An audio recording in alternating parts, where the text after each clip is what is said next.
Hello everyone, welcome back to my channel super mom of two. Healthy అయిన soya అంటే meal maker. So దీన్ని మనం ఈజీగా కుక్కర్లో ఎలా వండుకోవాలో చూపిస్తాను. స్టవ్ ఆన్ చేసి కుక్కర్ పెట్టి కుక్కర్ వేడైన తర్వాత 2 టేబుల్ స్పూన్ల ఆయిల్ని యాడ్ చేసుకోవాలి. ఆయిల్ వేడెక్కిన తర్వాత సాజీరా, జీలకర్ర, బగారా స్పైసెస్ అన్నీ వేసి నేను ఇది పేస్ట్ చేసుకున్నాను. ఈ పేస్ట్ ఏంటంటే ఉల్లిపాయ, టమాటా, పచ్చిమిర్చి, కొత్తిమీర, అల్లం, వెల్లుల్లి అన్నీ వేసి పేస్ట్ చేశాను. సో ఆ మిశ్రమాన్ని కూడా ఇక్కడ యాడ్ చేస్తున్నాను. ఇది మంచిగా ఆయిల్లో వేగాలన్నమాట. వేగితే ఆయిల్ సపరేట్ అయిన తర్వాత 2 టేబుల్ స్పూన్ల కారంని కూడా యాడ్ చేసుకుంటున్నాను.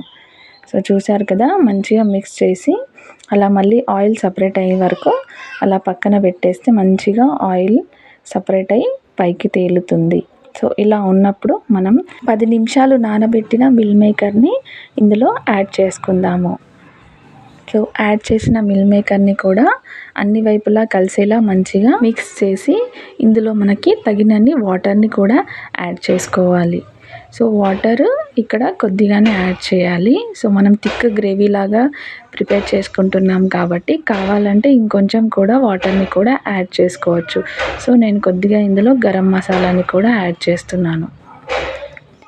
సో గరం మసాలా కూడా యాడ్ చేసిన తర్వాత ఇక్కడ కుక్కర్ లిడ్ పెట్టేసి 2 విజిల్లు వచ్చే వరకు వెయిట్ చేయాలి.